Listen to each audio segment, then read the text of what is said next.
नमस्ते बच्चों। तो नेक्स्ट टॉपिक है फर्टिलाइजेशन। अब देखिए प्रीवियस इसमें हमने गैमेट फॉर्मेशन देखा था कि किस प्रकार से गैमेट फॉर्मेशन होता है। उससे पहले हमने जो है वो ह्यूमन फीमेल रिप्रोडक्टिव ऑर्गन देखा था। फीमेल रिप्रोडक्टिव ऑर्गन में हमने यूटेरस देखा था, ओविडक्ट क्या होता है, ओवरी क्या होता है, वजाना क्या होता है, इसके बारे में डिटेल में स्टडी किया था। ठीक है, अब फर्टिलाइजेशन के लिए ये सारी चीज़ें आपको पहले से पता होना चाहिए। देखिए फर्टिलाइजेशन यानी क्या होता है, formation of zygote by the union of sperm and ovum is called fertilization. अब देखिए मेल में स्पर्म बनते हैं, फीमेल में ओवम बनता है यानी एग्स बनता है। तो इसका जब स्पर्म और ओवम जब यूनियन होते हैं, दोनों का एकत्रीकरण होता है, उससे जाइगोट बनता है। जाइगोट यानी एक न्यू सेल हम बोल सकते हैं, और उससे जो है वो फिर एम्ब्रियो बनता है और फिर उससे जो है वो बच्चा बनता है।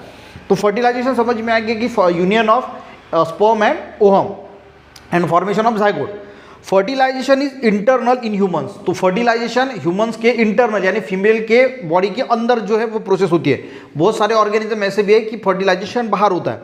Semen is ejaculated in vagina during the copulation. Copulation यानी इंटरकोर्स यानी सेक्सुअल जब ये होता है तो उसको हम कोपुलेशन बोलते हैं। उस वक्त क्या होता है, जो स्पर्म है या सीमन है वो वजाइना में, फीमेल वजाइना में जो है वो इजेक्ट किए जाते हैं। Sperm in the number of few million start their journey by the route of. देखिए अब स्पर्म एक दो तो होते नहीं है, मिलियंस ऑफ स्पर्म होते हैं, और उनकी जर्नी फिर सबसे पहले वो वजाना में जाते हैं, वहाँ से यूटेरस में जाते हैं, और वहाँ से फिर ओविडक्ट में जाते हैं, और ओविडक्ट में वो यहाँ से जो ओरी से एम्ब्रियो निकला, oocytes निकला, वो ओविडक्ट में रहता है, वहाँ पे उनका जो है वो यूनियन होता है। One of those few million sperm utilise the only ovums present in the oviduct. अब इतने सारे जो स्पर्म है उसमें से एक स्पर्म जो है वो सिर्फ ओविडक्ट में ओरी से जो निकला हुआ ओवम है उससे जो है वो यूनियन करता है। From the age of puberty up to the menopause, यानी जब भी फीमेल जो है वो प्यूबर्टी में आती है, यानी हम ऐसे बोल सकते हैं कि मैच्योर हो जाती है, सेक्सुअल मैच्योरिटी जब आती है, फ्रॉम 10 to 70 ईयर, यानी 10 to 70 ईयर में वो मैच्योर हो जाती है, यानी उनको जो है वो पीरियड्स चालू हो जाते हैं। Up to the age of 45 to 50, यानी 45 to 50 के एज तक जो है वो उनके यानी वहाँ तक उनका मेनोपॉज स्टार्ट होता है, यानी पीरियड जो है वो खत्म हो जाते हैं।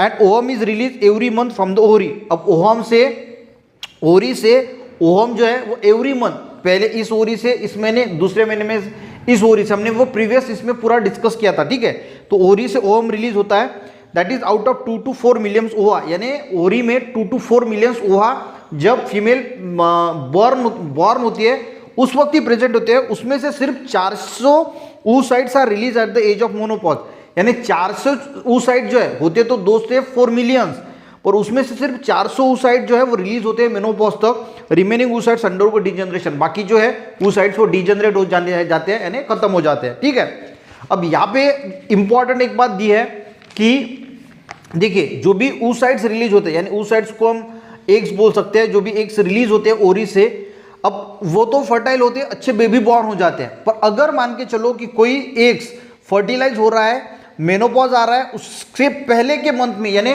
मेनोपॉज होता है जनरली 45 to 50 के ईयर में। ठीक है, उस वक्त अगर कोई एग्स, अगर कोई चाहता है कि भाई संतान होनी चाहिए, उस एज में होती है तो दिक्कत हो सकती है। कैसे, देखिए oocytes release from the ovaries during the last few months nearing the age of menopause, यानी मोनोपॉज अब नजदीक है, और उस साइड अगर oocytes रिलीज होता है ओरी से, और उस वक्त अगर वो स्पर्म से यूनियन होता है, their ability of division has been diminished till now.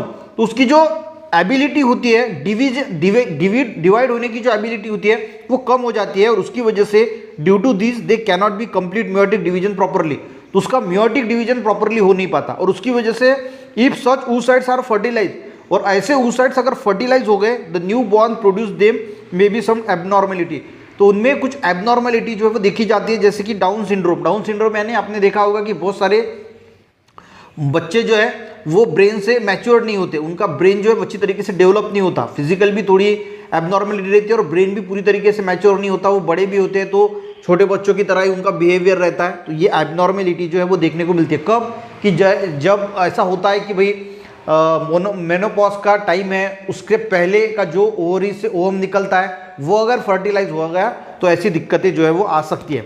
तो फर्टिलाइजेशन के बारे में हमने देखा कि फर्टिलाइजेशन क्या होता है। सिंपल है कि जाइगोट का फॉर्मेशन होता है, मेल स्पर्म और फीमेल जो ओवम होता है वो यूनियन होता है और वहाँ से जाइगोट बनता है। कैसे बनता है, क्या बनता है, ये आपको बताने की कोशिश की।